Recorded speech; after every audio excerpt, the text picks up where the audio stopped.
Merci pour votre aide, merci pour l'introduction et je suis très heureuse d'être ici aujourd'hui et pouvoir vous parler un peu de mes recherches. J'ai pensé en écoutant aujourd'hui, mais hier aussi, que vraiment la recherche en psychothérapie, c'est un domaine de recherche énormément divers avec vraiment une hétérogénéité de méthodes assez incroyable. Et voilà, je vous invite à venir avec moi dans un domaine assez spécifique, en fait. Je vais vous parler de l'utilisation de l'imagerie par résonance magnétique dans la recherche en psychothérapie. Et je vais essayer de identifier quelques opportunités qui se présentent dans ce type de recherche et parler aussi des défis. Voilà.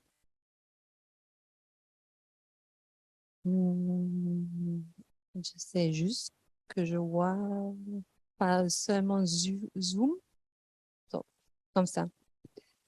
En préparant cette présentation, je suis retombée sur cette photo que j'ai mise ici.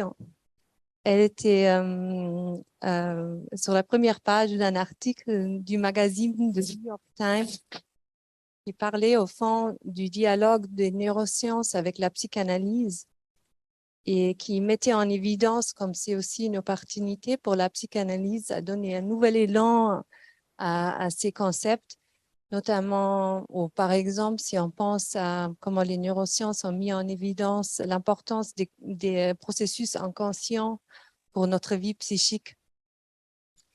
Et les journalistes qui ont écrit cet article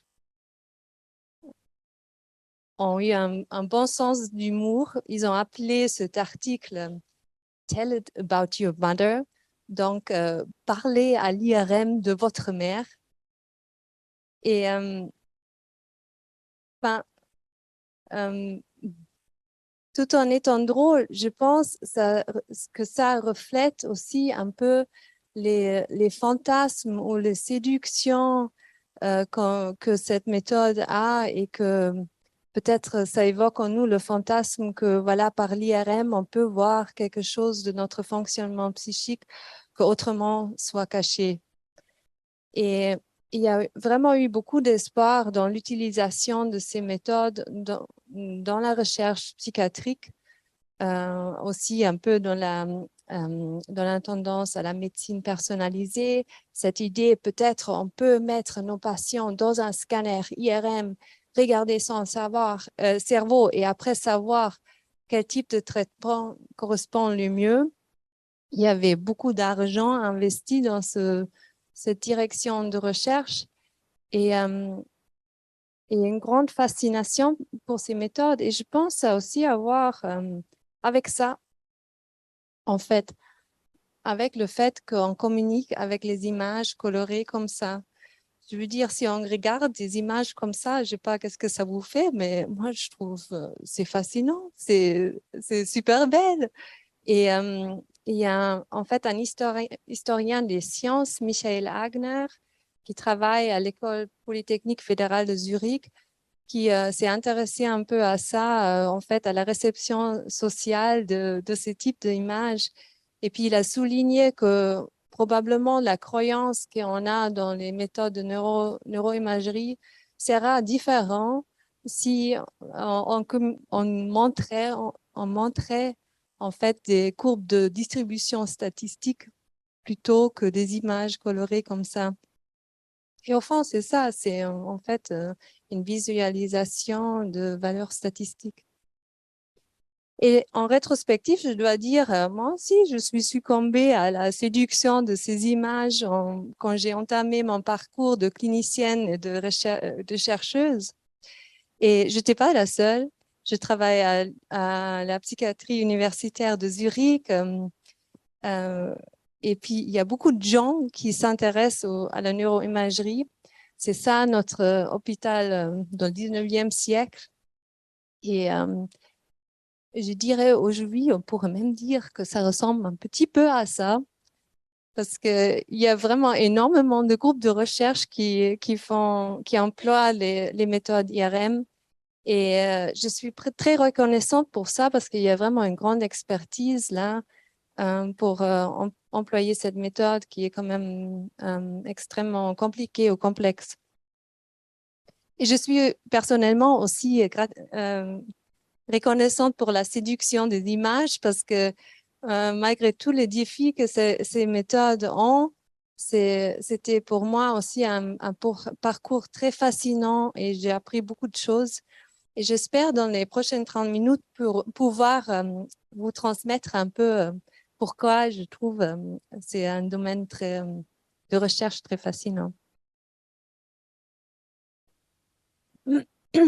On verra comment j'arrive avec le temps. Ça a pris un peu du temps avec la technique au début. Peut-être je laisserai à côté quelques parties de ma présentation prévue. Mais au fond, d'abord, j'aimerais vous parler de nos réflexions qu'on avait fait de comment on peut en fait étudier des changements neurofonctionnels. Et dans mes travaux, je m'intéresse surtout à la dépression. Donc, quelle altération est-ce qu'on observe dans le cerveau des individus avec des troubles dépressifs et comment la psychothérapie affecte ces altérations. Donc, nous avons développé des dispositifs expérimentaux pour étudier cela. Et j'aimerais les introduire ici.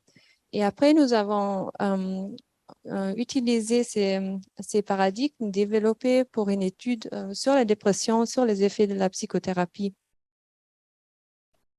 Cette première partie de ma présentation, le sujet sera l'imagerie par résonance magnétique fonctionnelle, mais nous avons aussi travaillé avec d'autres méthodes, notamment la spectroscopie, dont je vous parlerai aussi brièvement.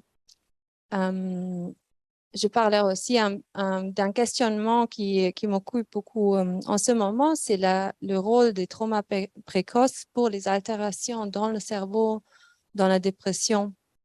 Et voilà, en concluant, j'esquisserai quelques opportunités et défis qui se présentent dans ce type de recherche. Alors, comment étudier les changements neurofonctionnels pendant la psychothérapie de la dépression? J'aimerais vous introduire un modèle de changement pendant la psychothérapie qui a été proposé par Richard Lane et collègues. Ils ont vraiment revu un grand nombre de travaux neuroscientifiques pour réfléchir à qu'est-ce qu'ils ont au fond les mécanismes fondamentaux de change pendant la psychothérapie. Et on sait de la littérature neuroscientifique qu'on arrive le mieux à réfléchir dans un niveau de arousal, et je suis pas sûre que ce soit le bon terme en français, d'éveil ou d'excitation émotionnelle modéré à basse.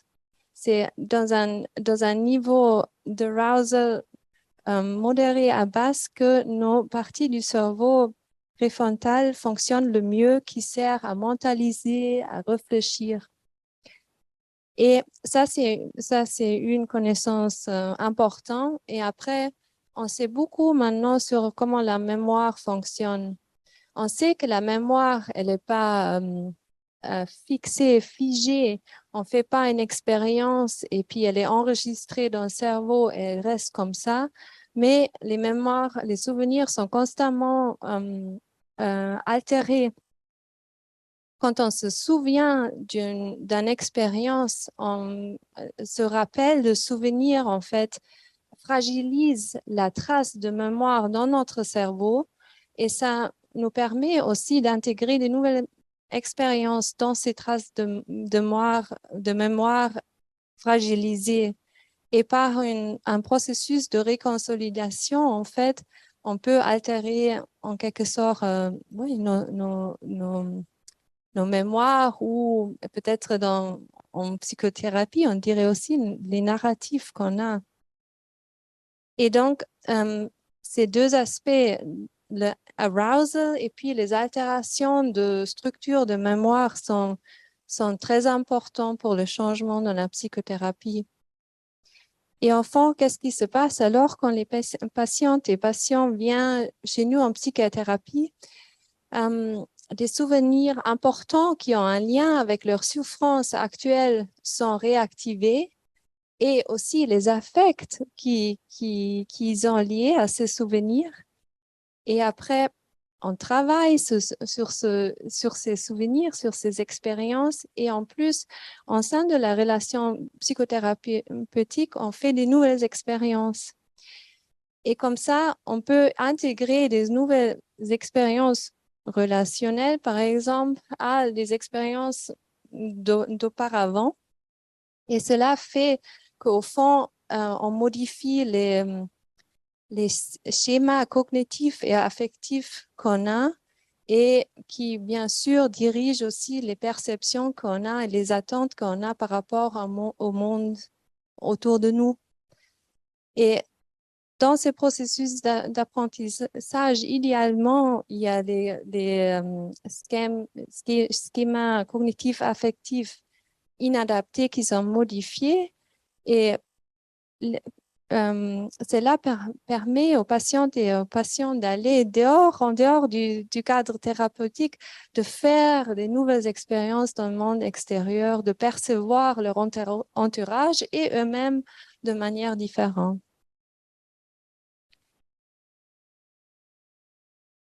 Au début, je voulais pas inclure cette partie dans ma présentation parce que ça prend longtemps à expliquer. Mais au final, je me suis dit que c'est exactement ce type de modèle que je trouve intéressant dans le dialogue des neurosciences et la clinique. Et du coup, juste avant la présentation, je te remets remis. Mais voilà. Euh, du coup, nous avons étudié la dépression et nous avons développé deux paradigmes pour étudier les processus neuronaux qui ont lieu pendant la psychothérapie de la dépression. Et nous avons focalisé sur deux dimensions de change spécifiques. La première dimension de changement, c'est le traitement de souvenirs affectifs. Donc, c'est ça s'accorde très bien au modèle que je viens de vous présenter. Et puis, en fait, quand les patients avec des dépressions viennent en psychothérapie, souvent, ce qu'ils amènent, c'est des difficultés dans les relations interpersonnelles qui ont à voir avec des expériences intérieures. Et c'est souvent thème, on travaille là-dessus. Voilà, dans le meilleur des cas, ça leur permet de aussi faire des nouvelles expériences et de modifier euh, ce, ce type de vécu dans les relations et les affects qui sont liés.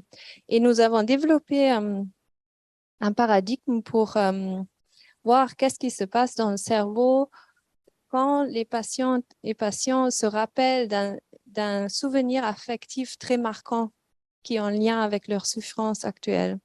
Ça, c'est la première dimension de change qu'on a considérée. Et la deuxième dimension est celle de la agentivité. En fait, ça décrit au fond comment on perçoit qu'on a un impact sur notre environnement, sur notre vie, sur nous-mêmes. Donc, quelque chose qui est dans la dépression, la plupart du temps altéré, ça résonne dans plein de concepts de la dépression, comme par exemple l'impuissance apprise, learned helplessness. Et voilà. Et puis, nous avons développé aussi un dispositif pour voir qu'est-ce qui se passe plus fondamental dans le cerveau, qu'est-ce qu'il y a à voir avec une non-perception de agentivité. Comment on a fait ça concrètement? La première task la première paradigme qui étudie le rappel des souvenirs affectifs marquants, on a fait un interview psychanalytique avec l'OPD, dont il y avait déjà, on a déjà évoqué ça, un instrument spécifique, et puis une procédure assez intensive avec les patients de Q-sort où ils eux-mêmes encore choisissaient vraiment qui est vraiment un souvenir marquant pour eux, qui est lié avec beaucoup d'affect. On a associé ces souvenirs à des repères visuels qu'après on a montré dans l'IRM Et on a demandé aux patients de se rappeler le mieux possible, de se remettre dans cette expérience qu'ils avaient identifiée. On avait aussi des conditions de contrôle, mais je veux sauter ça pour des raisons de temps.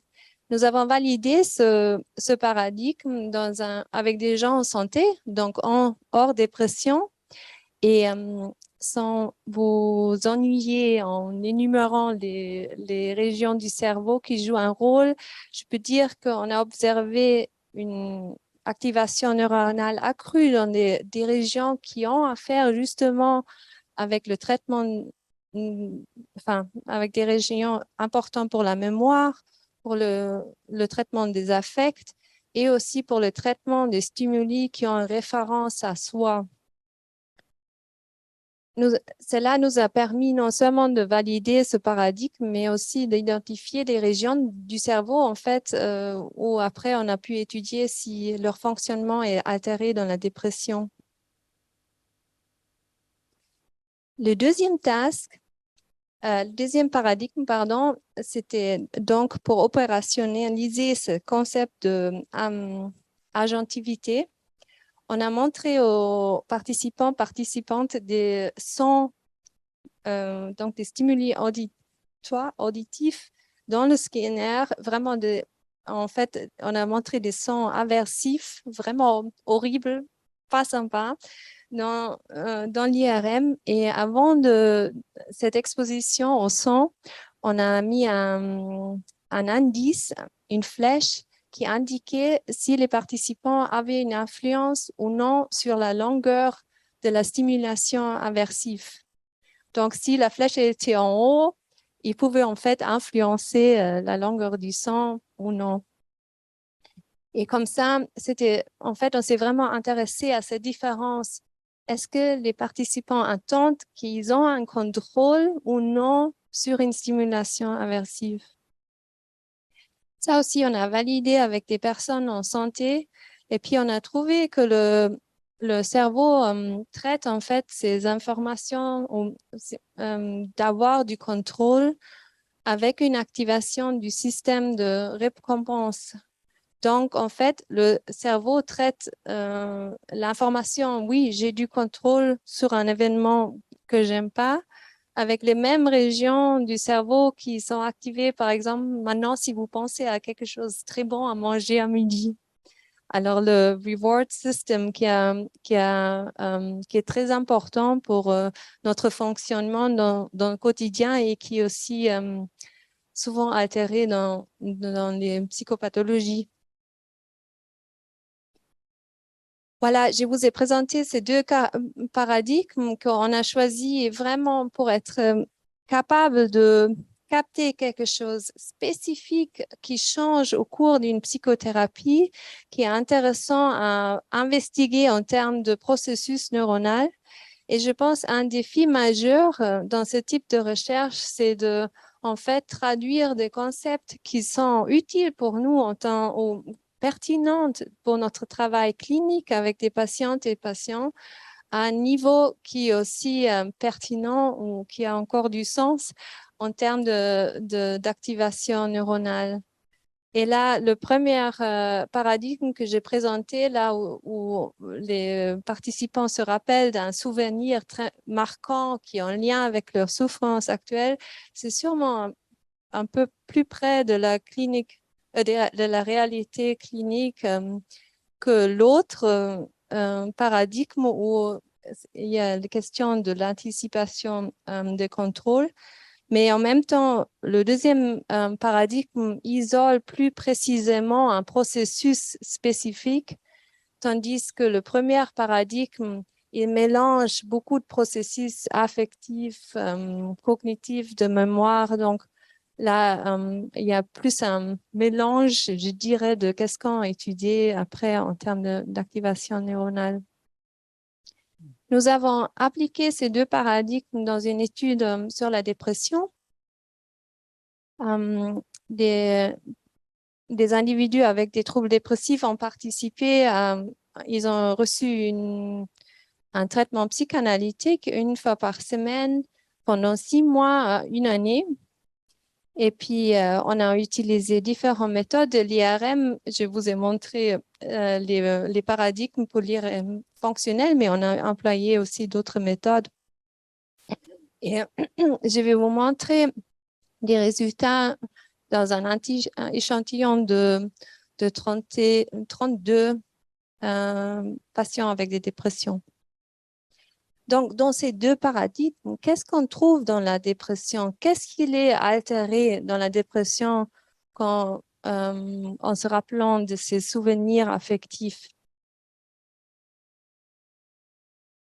En fait, je vais résumer ça un peu pour vous. On a trouvé que dans la dépression, il y a plusieurs régions pertinentes, comme vous voyez ici, l'insula intérieure, l'amygdale, le cortex singulaire antérieur dorsal. Ce sont tous des régions très importantes pour le traitement des émotions et des stimuli affectifs qui montrent une hyperconnectivité. Donc, ils ont, dans leur activité, ils travaillent plus ensemble que chez les personnes en santé.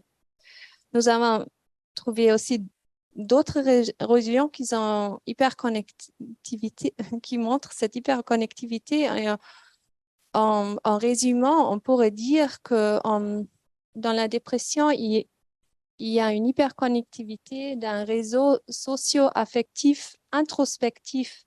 Et ce terme n'est pas de nous, c'est notre groupe de recherche qui l'a défini, qui l'avait déjà trouvé dans la dépression, de Schilbach et collègues. Et au fond, cet réseau dans le cerveau traite justement médit des processus socio-affectifs et d'introspection. Et très probablement, c'est sous-jacent justement à des symptômes dépressifs qu'on connaît de la clinique, d'un focus accru sur soi-même, ce sentiment des dépressifs de se sentir coupé du monde comme derrière une vitre, pas accessible, montrent beaucoup de rumination et une réactivité émotionnelle accrue. Maintenant, voilà, ça, on trouve dans la dépression. Maintenant, qu'est-ce qui se passe pendant la psychothérapie? En fait, ce sont des analyses qu'on finalise en ce moment, mais on a trouvé que qu'est-ce qui change? Pas tout, mais ce qui change, c'est en fait une activation accrue du parahippocampe. Et ça, c'est une région qui est très importante pour la contextualisation des stimuli. Et je pense que c'est très cohérent avec ce qu'on fait ou comment on comprend le processus psychothérapeutique. En fait, qu'est-ce qu'on fait avec les patients, c'est on élabore un narratif autour de ces souvenirs très marquants pour eux. Et au final, je pense que là, on voit que qu'est-ce qui se passe sous-jacent dans le cerveau, en fait, que cette contextualisation arrive aussi à ce niveau-là.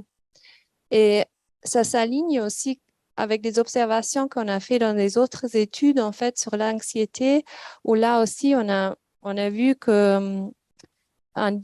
en fait, il y a un dysfonctionnement du parahippocampe dans le traitement de stimuli qui sont très affectifs. Et par rapport à ce concept de agentivité dans notre paradigme d'anticipation de contrôle, nous avons vu qu'en fait, les individus avec la dépression, ils ont dans une partie très importante pour le contrôle dans le cortex préfrontal, ils sont moins sensibles à cette condition d'avoir du contrôle ou pas que les gens en santé. Donc, leur cerveau est moins sensible à réagir à une différence qu'ils aient ou non un contrôle sur ce qui suit. Et là, on n'a pas encore fait les analyses sur qu'est-ce que la psychothérapie fait. On verra. Je regarde le temps. Peut-être je raccourcis un peu. Juste en quelques mots, nous avons aussi utilisé la spectroscopie pour estimer des métabolites dans le cortex préfrontal, en fait. Et nous avons trouvé, enfin, nous nous sommes spécifiquement intéressés à, aux métabolites glutamatergiques parce qu'on sait que c'est là, ils sont impliqués dans la pathophysiologie de la dépression. Et nous avons investigué ça dans le cortex singulaire antérieur rostral qu'on voit ici en rouge. C'est la même région que je vous ai montré avant par rapport à la enfin, à la réponse neuronale, à l'anticipation du contrôle. J'espère que j'arrive à résoudre mon nœud dans ma langue. Voilà. Et du coup, nous nous sommes intéressés aux balances glutamatergiques dans cette région en la dépression. Et puis, on a pu montrer en fait que la psychothérapie, enfin, que la balance est différente dans la dépression par rapport à la santé. Et en fait, que euh, au cours de la psychothérapie, il y a une association entre les niveaux de glutamine et l'amélioration des symptômes lorsque les individus font une psychothérapie. Et nous pensons que ça a à voir avec le rôle que la neurotransmission glutamatergique a dans cette région du cerveau pour la régulation des émotions. Typiquement, la psychothérapie améliore la régulation des émotions et ça, c'est probablement un des mécanismes neuronaux sous-jacents à ce processus de changement. Donc, très simplifié, la psychothérapie agit sur plusieurs niveaux dans le cerveau, non seulement en termes d'activité neurofonctionnelle, mais aussi dans les balances neurochimiques des régions importantes. Je crois que la dernière partie de ma présentation, je vais sauter à cause du temps.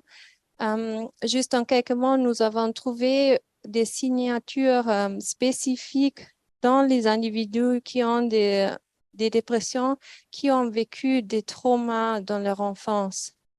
Et je pense que c'est important parce que jusqu'à maintenant, en fait, il y a beaucoup de recherches neuroscientifiques qui se fait sur la dépression, mais en ce moment, on est loin de pouvoir, en fait, intégrer tout ce qu'on a fait dans une compréhension vraiment des mécanismes neurobiologiques sous-jacents. Et il y a sûrement plusieurs raisons pour ça, mais un facteur que je pense contribue aussi, c'est que beaucoup de patients avec des dépressions ont vécu des traumas précoces.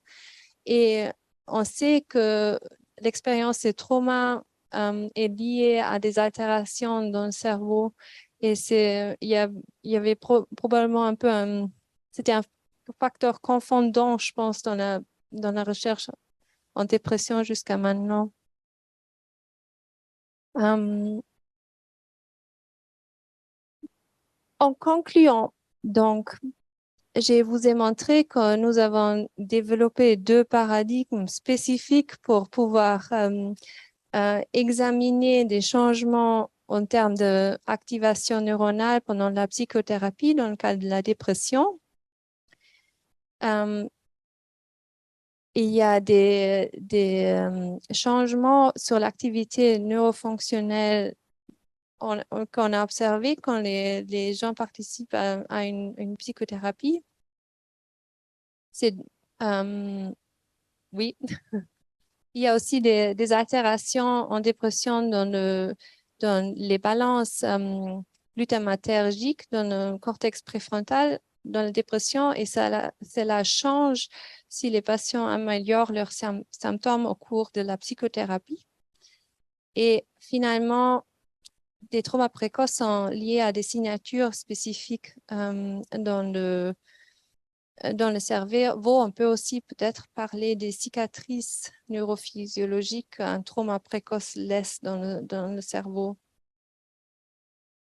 Maintenant, quels sont les défis, les opportunités quand on utilise l'IRM dans la recherche en psychiatrie?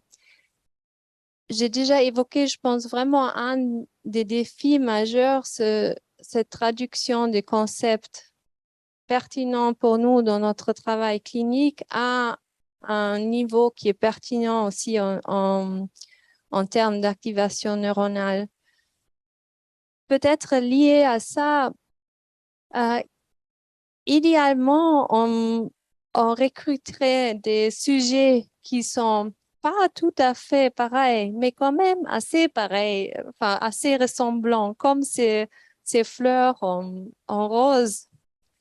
Par exemple, si on les recrute sur un diagnostic d'une dépression qui est tout à fait pertinent pour notre travail clinique, mais est-ce que ce concept de trouble dépressif, est-ce que c'est aussi pertinent comment le cerveau il fonctionne? Peut-être là, il faudra un regard plus fin et sélectionner sur des critères plus fins. Mais après, on a de nouveau le problème de traduction, si c'est encore pertinent après pour notre travail clinique. Mais donc, idéalement, on recrute des patients qui sont assez homogènes et qui suivent aussi un cours de traitement assez homogène. Mais on sait tout que dans la réalité, c'est plutôt comme ça. Il y a beaucoup de variations, non seulement dans les patients, des personnes avec des troubles dépressifs, ils ont des symptômes assez différents quand même. Et puis aussi, comment se passe une psychothérapie très individuelle. Et maintenant, en plus, avec l'IRM, on peut jamais faire des très, très, très grandes études à grande échelle. Alors, on arrive juste à étudier un tout petit parti dans cette hétérogénéité. Donc ça, c'est un grand défi, je pense. Et comme vous le savez tous, je crois que faire de la recherche avec l'IRM, c'est très cher. Ça, les sous passent dans le champ magnétique. Et puis le temps aussi, c'est très... il faut beaucoup de temps pour ça. Ça limite en fait combien de patients vraiment on peut étudier. Idéalement, tout le monde qui est dans le monde entier se mettra ensemble pour utiliser le même paradigme et investiguer à peu près les mêmes questions de recherche pour qu'on peut euh, surmonter cette difficulté, mais on n'est pas tout à fait là. Mais il y a aussi vraiment des grandes opportunités, je pense, qui se présentent dans ce type de recherche. Même si les niveaux d'analyse, les concepts qu'on utilise sont très différents, peut-être comme les couleurs. Ici, je suis persuadée qu'ils peuvent s'inspirer mutuellement. Et au fond, je pense si on comprend mieux les bases neurophysiologiques des processus cognitifs et affectifs qui sont aussi importants pour notre travail clinique, que cela peut nous aider à mieux comprendre aussi les mécanismes d'action de la psychothérapie ou aussi donner lieu à des nouvelles, peut-être pas des nouvelles, mais peut-être des refinements de nos concepts qu'on a des troubles mentaux et puis aussi leur traitement. Et je trouve que ce modèle que je vous ai montré de Richard Lane est un bon exemple sur comment ça peut être fait. Donc, je pense pas qu'un jour on fera ça. Et je pense aussi que ces grands espoirs que, par exemple, on peut identifier des marqueurs neurobiologiques qui nous aident pour l'indication, qui est mieux traité, euh, quel individu est mieux traité avec quoi.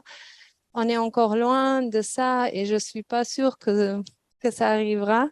Mais je, de rester en dialogue comme ça avec les neurosciences, je trouve peut être très féconde pour nous pour élaborer nos concepts et comprendre mieux aussi au niveau neurophysiologique qu'est-ce qui se passe quand on travaille avec des patients.